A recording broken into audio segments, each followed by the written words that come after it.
Hello, my name is Dr. George Mochocki, and welcome to a Marketing 105, Sports Marketing. Today we'll be covering Chapter 3, Research Tools for Understanding Spectators as Consumers. This is a quick overview. Many of you are taking me either strictly fully online or on the blended class, or as other instructors teaching this course may be utilizing these half an hour lectures as a supplement to their class.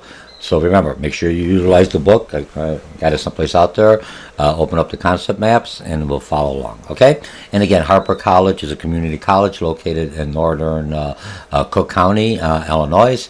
So if you get a chance, you like the video, try to sign up for some of my classes. I teach online. I teach a variety of classes: finance, marketing, advertising, management, to name a few, consumer behavior, customer behavior, strategic management. And if you can't get me, or if I'm not teaching, because remember, I'm a adjunct instructor or adjunct lecturer at the college, or contractor, because I'm from a business perspective. There are other instructors highly qualified and will provide you the same kind of course material. If for some reason you can't take it at Harper College, please look at the other community colleges. You get the best for your money. All right, so let's get into our subject area. Today is going to be Chapter 3. So follow along. We're going to just an overview, quick overview of what we're having. And some students ask me what program I'm using for here. This program here basically is MindJet. It's a good program. It takes information and helps me set up the concept map, for lack of better words. Okay, so follow along, read the book, use this. You normally have one or two tiers, and you have to write in the rest. Okay, so what are we going to be talking about today? Today we're going to be talking. Let me just move. And remember, I'm live. I rarely do any editing unless I really mess up.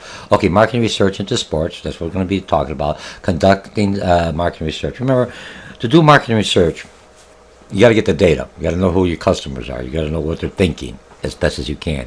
You're going to utilize secondary and primary data, and then once you get the research information, then we analyze that data, and then we come up with what we call a comprehensive integrative marketing campaign, or in this case, sports marketing campaign. So we have to understand consumers. How do consumers think? Other than the basic demographic, you get age, regular age, income, social class. Now I want to understand what is in George's mind. He's a baby boomer. Where is he coming? How many more people thinking the same way George is thinking? So we start doing niche for that one area that we're trying to do. George likes canoeing or golf, whatever. So let's just focus in on people similar to George who like golf. What could we... Also, golf is more in the summer months, fall. How could we convert George into watching more football, watching more hockey, right? Or some more of a winter sports as a supplement, because George likes sports, okay?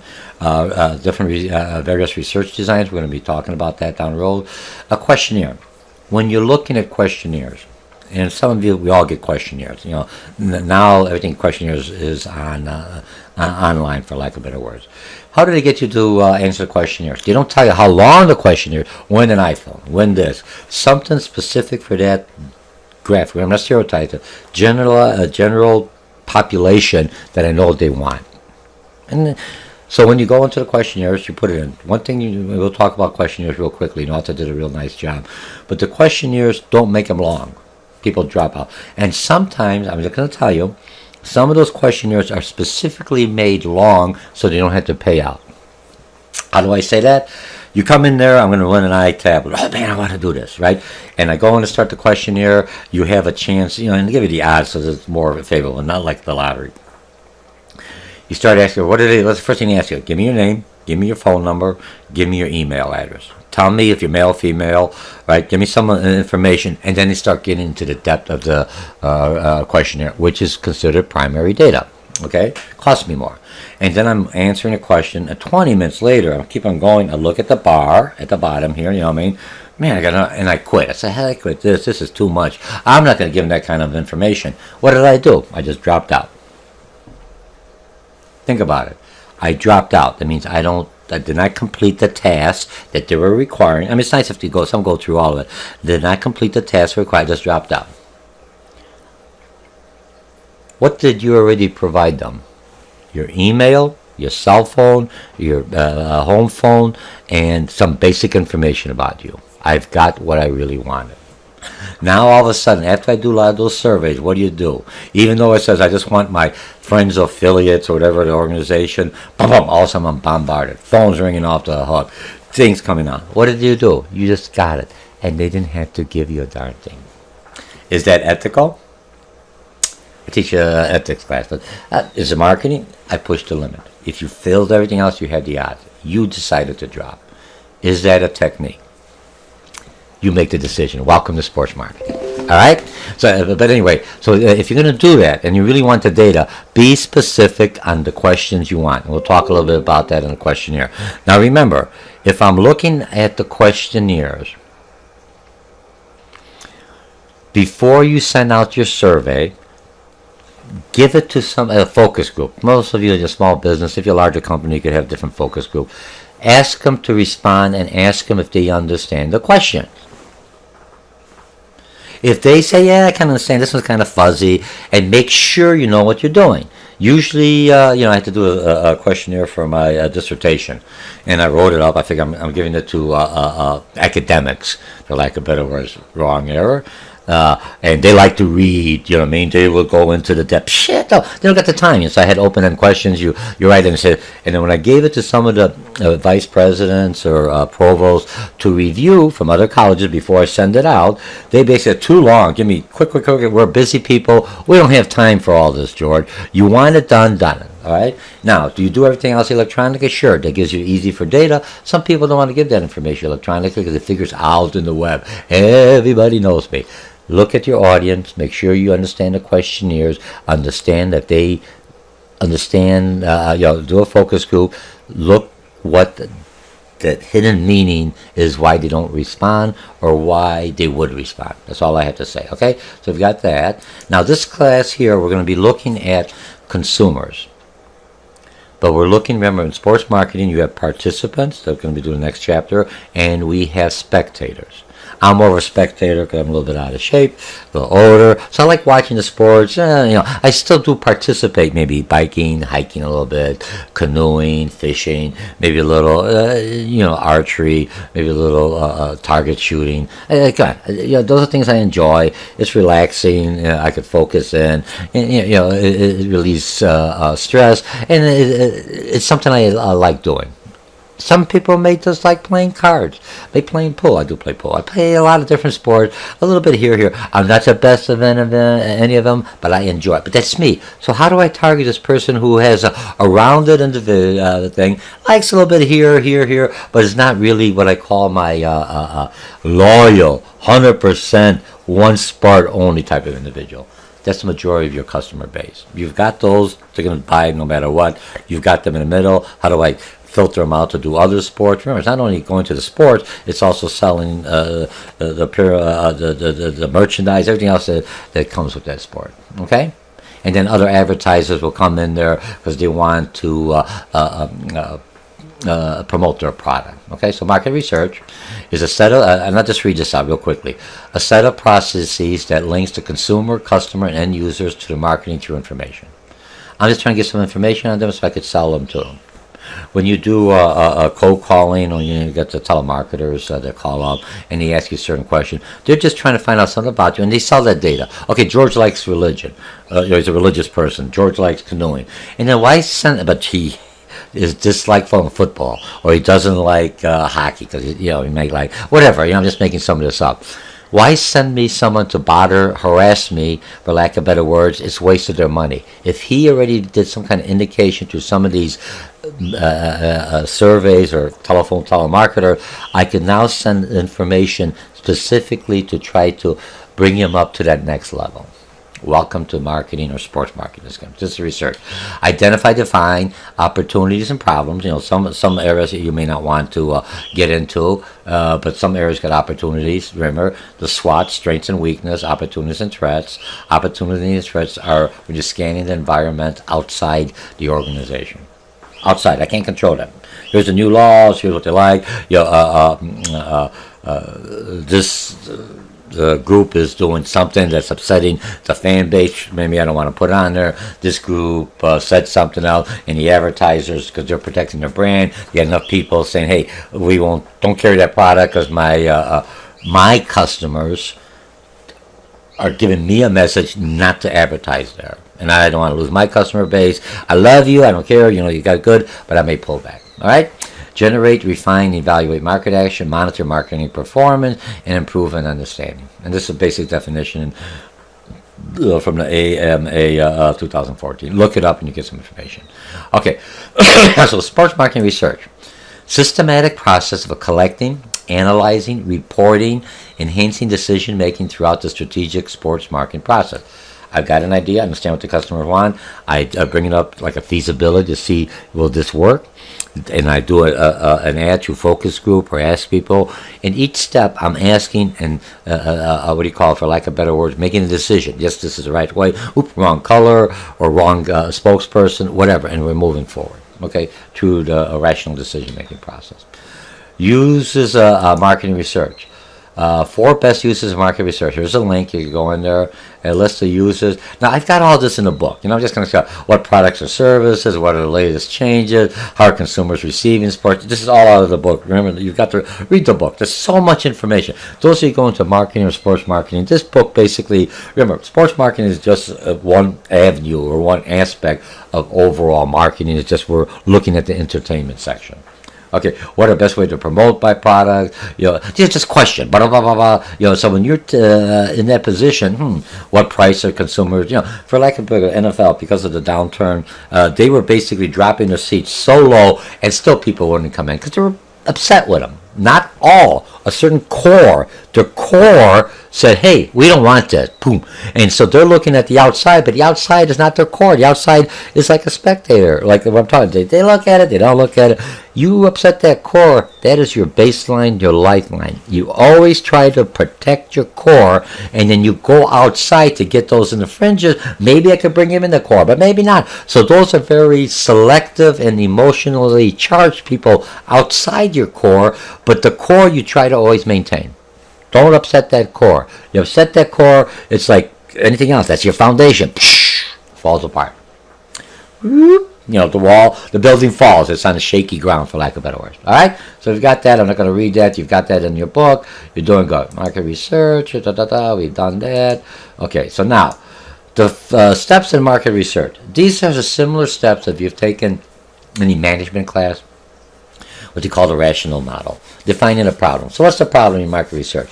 And I use that. I'm just using that because the NFL is easy. Remember, when I do the research, I have to first find out what stimuli or situations, environmentally or eternally, that started bringing me a decline, or what stimuli is working that is going up, so I could maintain that. Okay, that momentum going forward, or if the momentum is going down, how do I deflect it so it goes back up? So I have to understand what is the problem, and then I check what the research do I do, and we'll talk about later on. You got surveys, you got questionnaire, focus group, you got secondary, primary data. If I'm mistaken, this chapter talks about. Okay, designing data collection forms. You've got the data. Remember, those of you who've taken accounting. And because the marketing is part, you got to know business. So if I'm taking accounting, and I'm my background is more in finance and management and marketing. So anything once you go for your MBA and up, it's all fine. It's all about the money. Everything's about the money. Your job's about the money. Coming to school here about the money. Why did you select Harper College over a 4-year university? I get the same thing at a more affordable cost, but in just as high quality of instructors or anything else. So why not do it here in the class is transferable? Remember? So you're going to identify data collection methods. How are you collecting the data? My thought. The accounting. When I get all the numbers from accounting, I have to understand those numbers. All that data coming in there, all these numbers, my head is spinning. What do? I convert those numbers into categories or something where I could see actually what's happening. And in business, we call those, profitability ratios, return on investment, or in this case, I've got an ad. I spent so much, how much exposure, how much, for lack of better words, exposure and frequency. You know what I mean? How often, and then if I got too much, you get upset. If I got too little, and then that exposure and frequency are the right customers. They're not buying my product as long as I could get them into responding. That's the first step in selling. I got to get them to say, hey, let me find a little bit more about this, and then you get your personal selling coming in. And it's basically marketing. We're going to go down the road, other chapters. I'm just kind of jumping ahead. Some already know this, but I'm trying to tie it in so it doesn't seem, what the heck is he talking about? After you read the book, it works out well, okay? Designing a sample, and when you're looking at the sample, you have to look at your sample. Do you want to have, who you're looking for? I don't want people who, you got to find people in that fringe or the niche market you're trying to find that you think the that general group has these certain characteristics or psychological tendencies towards that sport, or potential to have them switch or at least try my product or look at my sports for whatever reason. Okay, so I collect and analyze. The hardest part is interpreting the data, preparing the research report. Here's what I found. And that's what you would do if you look at your income statement or the balance sheets and everything else. I'm trying, sure, Dr. George, this is a sports marketing. Look, when I was in marketing, I didn't have to do the numbers for the accounting. Part of your job is explaining the numbers, explaining the trends. So what you're doing in research, you get the data. Remember, in business, the last 5 years, the most current, the most effective they are. This is where we're at now. How do I change it? So when I have all the data and I got that information, now how do I interpret it? And so I can make my changes going forward. So, right? So you have to collect it. You got to have the report, and the report has to be in a format that one could see. You give me all the verbiage. Graphs are easier. I was looking at something on TV when they're looking at the rating of our President Trump, and he had, I think it's something at CPAC or whatever. I look at different media. I don't really care. That's part of my job. See what's going on. So I look at that. So they've got, here's the Trump supporters, here are the ones in the fringe, and here are the ones that will never vote for Trump. And when he did the speech, and they had the graphs, it's easy for me to follow up. And then they converted to A, B, C, and D, because that's what we're used to. Don't give me a percentage. This is A's like it. So I think his rating's going up.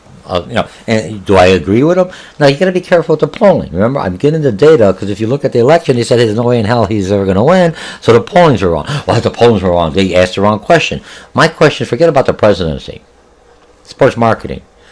These are big agencies that I spend big money to give me what they tell me my customers want, in this case, my spectators want.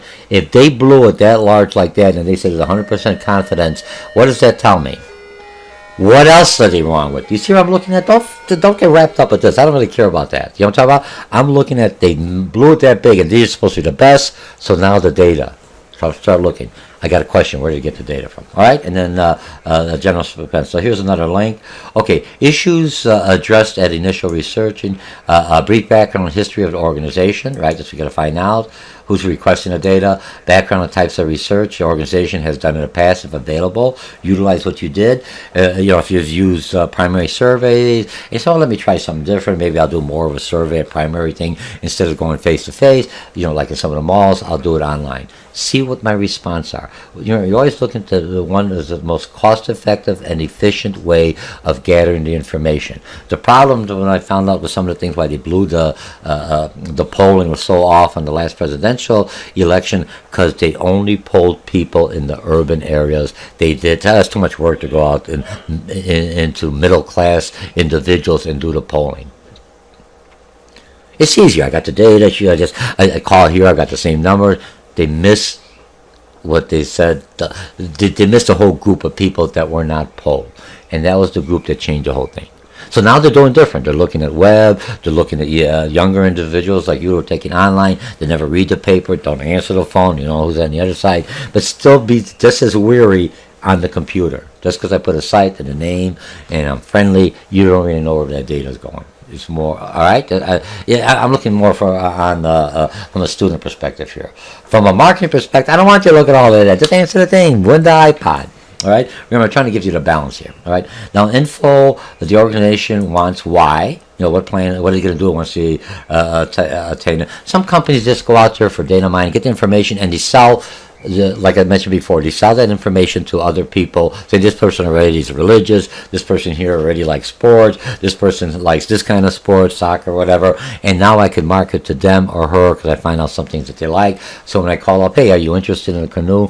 Oh yeah, I got a canoe, or some accessories to that because you already have it or you have some interest in it. Target population, interest in research, and expectations in terms of time frame, cost, and conducting research. That's why everyone's going more online. Is faster, quicker, does it tell you the data right away. It can send you messages if they send it to you, especially do surveys at work.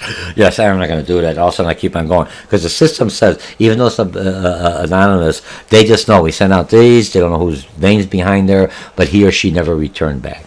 Same thing when you're doing your dissertation. You got to mark it. So remember, you got to show them that you sent out the service to the right group and that your survey, your sample is inclusive of everyone that you're doing. Not everyone is the niche that you want to target. Okay, marking research proposals.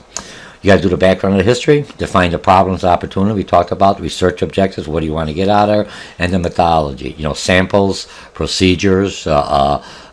Typical areas, a time estimate, design of the instruments, data collection, where's it going, going to be a third party, data analysis, final report preparation, and cost estimates. You got to know how it's going to cost you for the data. That's why secondary data is very inexpensive. It's out there, and some people have very little cost for it. Primary data is where the cost is at. Okay? Now, marketing research process. Define the problem. We talked about that in opportunity. Determine the research design type. Data collection techniques. Design of the data collection instruments. What do I have here in sampling? Oh, it's just a website that the author had in there. Okay? The next one is research designs. The research design is a plan for study which direct data collection and analysis. That's why everything's online so much easier. And if you look at someone on, I'm not trying to promote one or the other. Monkey surveys easy. You put it in there. How do they get you in their marketing? Yeah, it's sample. You could do so many surveys. Up to 10 surveys a month or whatever. Only 20 questions. But it brings the information. But I need a bigger sample size. Oh, fine. Now you start paying. Remember how they got me? Remember, there's nothing free in business. Nothing free. Everything you have has hidden. When you get a free app, you give up your rights. When you look at all that terms and conditions, they track you, they monitor you. That's what they're doing. And they give you just enough about that apps, and then you want more. Same thing when you do with kids' games. My grandson, he gets a free program. He only gets 2 or 3. That's Polish for grandpa. Goes, I want this next one. Oh, $10 here, 10. Not much. Remember, your price is included. Remember the 4 Ps? This is a kid. $5 here, so he gets another 2 more higher level. Another $5. Instead of saying, hey, you want the whole thing, $100. Some people want the whole thing, but you see how they get you a little at a time, and every time it's new and improved. Marketing, okay, legally, getting customers to buy my product, but how do I motivate them? When I give something for free, that's part of my promotional dollars. If you take me for finance, okay, common types: exploratory, descriptive, and casual. All right, and the author will go a little more detail. I'm trying to probably close these off. Okay, let's go on this one here. You have secondary data and expensive primary. Let's go on secondary data. Government documents, trade industries, Chamber of Commerce. Depends on the area you open up your business and what you're looking at. You got the U.S. Census, you got the Small Business Administration, SBA.gov, got a lot of things. A lot of your community colleges. If you're opening up in, Harper, this is the class I'm teaching here, I teach another school, they've got a breakdown. You could go under. Some of it's free, some of it's for a low cost. It's a nonprofit. So they can find out how many women are going to school. If you're looking for that type individual, people with education, and you're selling like textbooks, or you're selling help to study or pass the class, or you just want to know the demographic. Who are my customers? I'm trying to sell. If you look at Napa or some of these auto parts stores, how do you know which parts they should carry in each store? Sure, you got the warehouse, you get anything, you got to wait. I come in, I want to wait. I come in there, I want this. They already go through the vehicle registration, and they find out here's how many. Not the new cars; they're all covered by bumper to bumper. So 3 years or older, I've got a majority of these type of vehicle in this area, I will, and usually, okay, the 4 or 5 years, average person may drive, what do they say, 10,000 miles or whatever a year, you know what I mean, because we're more of a commuting out in the suburbs, a little different in the city, and now I know that I got to have so many pickup trucks, and this year Chevy, and these are the parts that usually go off, the brakes, the pads, and all, they always have it. Does it amaze you? And it's a little store. You could always get it. Don't get me wrong. They'll say we'll get it the next day, if you or when because they got deliveries, and they have a warehouse that has for the whole area, and then they do niche it just to that area where that stores open up. Same thing with sport. How many people, if I'm going to open up a sports store, and I've got all this stuff, but the majority of my individual, one high school, the majority of individual like hockey, or do you like, what I mean, and I got some information from them, they like soccer more, I may carry some football stuff, or maybe a few golf things, if I don't have a golf park, a course in there, but I have it, but I have, what are most of my customers coming in, and how do I know? I get the data, they buy it when they scan it on there, on the on the barcode. I already know this color goes, this color doesn't. This color. Look, I go to some places. If I'm buying some sports shirts and I'm in an area where more a challenge because I'm shorter, they'll have more the larger or full size versus someplace else that may be more of a younger population, better fit. So they'll have in a certain color that are more acceptable in one area. They've got all the colors, but they carry more of one size because that's the customers coming in. They already got the data. You see how you're taking the data, you're already collecting the data, you're analyzing the data, and how do I utilize that data to sell my products or be aware of that. Okay, so that's secondary data, books, journals, periodicals. Okay, the next thing is primary data, in-depth interviews, focus groups, and a lot of times you go into the mall and they ask you, they look for a certain person, if I got a Blackhawks, if I got a Bears head, or I look like I'm a sports enthusiastic, I'll say, hey, could I ask you some questions? Versus someone that if I'm looking for someone for hunting, fishing, if they got the fatigues on, they look like hunters, you're a little grubby bearded, nothing, I still got a beard, don't get me upset. I'm a marketer. I have to look at the audience, and I'm trying to pick up, this person looks like the right people for the focus group. Surveys, experiments, and full surveys. Like, so what do I have in here? And this is basically another thing that they're getting all the information. The book has it in there, so utilize that. Okay, I'm not going to go on that. Okay, so what do we have? I'm trying to keep these under 30 minutes. Okay, designing a questionnaire. Specifying information required, and sometimes if you have an open-ended question, ask them kind of what you're looking for, because people write anything. That's why you always, and don't ever do anything else that's always try to have in the survey if you got a question. Some say you should have even, so if people have to go one way or the other. If you have it where you have something in the middle, most people aren't sure. They want that the iPhone, they go blah blah blah blah blah. Click click click, and sometimes I just want to go through the survey to get my name in there, and they won't let me pass to the next one online because I don't have to fill it in. They won't let me go to the next step till I fill something in. Okay, but what kind of information are you getting if your survey's too long? The content of the question, determine the form of the response. What's a good sample size? If I send out 100 surveys and I only get one back, that's a poor sample size. A good percent. What the heck do I know? 2 people, big deal. And it's the same thing when you look at the reviews. Look at it this way when you look at the reviews. I'm trying to tie in what we already know and just push it in here. When you're looking at the reviews, positive and negative, I'm looking at and they're verified now supposedly, and there's even a way around that. I'm not naive, but I look at the reviews. The majority of the reviews are very positive, and I got the negative. So I said, okay, just everything I want. I look at some of the negatives because the negative may be nothing wrong with the product. It's just in their things they don't like. It's too bulky, too heavy, and I may want something heavy, strong. Do you see what I'm looking at? So I look at the negative, and I look at the numbers, and now I have a thing. The majority of people want this, but it may be too heavy. So to me, it would be a negative because nothing wrong with the product. It's just too heavy. Because I would like more of a lighter, more flexible, or it's too brittle, or whatever, what I mean? Or the club is only for tall people, for short people, or, you got some golf things that are just for lefties. Because you got left people, you got to hold the club different, it's pitched a little different. Okay? The exact wording determine the order of the questions you want. Make it seem so. You have to think of the order. You want the information, but you want to make it so just like you write in a paper. So it kind of falls in intuitive. I think this question, I'm already there. What would be the next logical thing my brain is thinking? Do you like golf? Yeah. Okay. Are you left-handed, right-handed? Oh, okay. It all ties in. You know what I mean? Are you a good golfer? No. I could barely hit it. So I start showing you different balls that have more, maybe not the distance, but are more forgiving when I hit them. And different clubs. Instead of I'm a good golfer, small clubs, more distant. I'm not so good. So all of a sudden my 9-iron and my woods are like, oh, you can't miss this thing. Are we all right? You see, I'm just throwing that in so you understand what's going on. Design the physical characteristics of the questionnaire. Do I do it online? Do I make it, again, do I fill in some question? Do I, what kind of scale you want? And make sure you understand the scale. 1 to 10. Is 1 the worst or is 10 the best? Or is 10 the worst and 1 is the best? You have to make that note right up in front. And, so don't make the paragraph reading. People hate to read.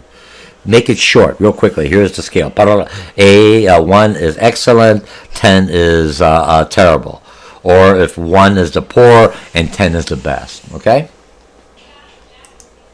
Okay, a question should not be lengthy, ambiguous, contain 2 questions in one, lack specificity, and be technical in nature.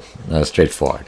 Final report. Know your audience. Be thorough but not overwhelming. Carefully interpret your findings and what are implications. And I think this one here, and it's just again, let me just slip this on. I got a few seconds. What did it say? Sports survey term stamp. Survey 250 users to see how they're using our sports management term. 95% of respondents were team managers. Okay, so you know where they're looking at it. Communicate and update it to players and parents 2 times 3 a week. Spend at least 15 hours on children team activity. 34% have more than 4 different kinds of sports activities. My grandson, soccer, taekwondo. And I'll throw that in if you're in Lake Zurich area. I do a little market.